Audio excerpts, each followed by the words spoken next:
Kumusta po mga kabakal? Ito po ang aking powerhouse inverter welding machine, Turbo Max. Isang taon na po ito sa akin. Papakita ko po sa inyo kung gaano pa ito kakondisyon. Itong welding machine kong ito, halos araw-araw ko na po itong ginagamit kasi may shop po ako. Partner ko na po ito sa aking trabaho. Sobrang tibay po ng mga powerhouse tools. Kung welding works ang pag-uusapan, pag may powerhouse, kayang-kaya. Sa pag-grind ko po, gamit ko po ay powerhouse angle grinder 900 watts. Bago po tayo mag-welding, kailangan malinis po ang ating bakal, lalo na pag may kalawang.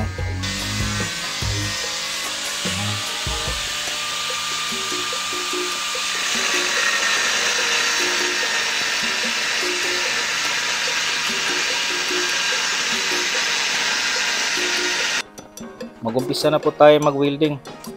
Kailangan na po natin gumamit ng powerhouse auto darkening helmet.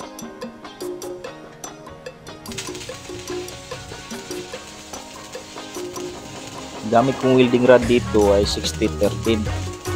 Napakaganda pa rin po ng tunaw ng ating welding machine at hindi siya umiinit. At napakaganda rin po gamitin ang welding helmet, napakalinaw.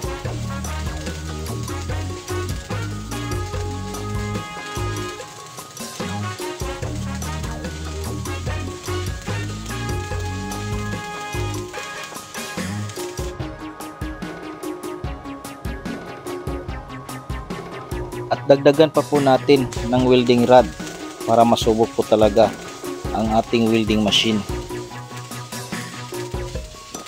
Sobrang ganda po talaga ng tunaw.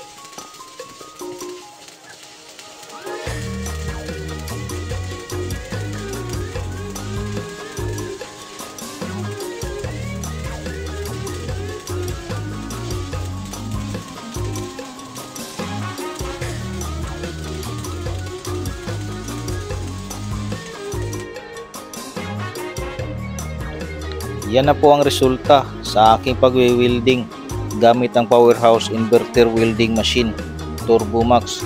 Maraming salamat po sa inyong panonood.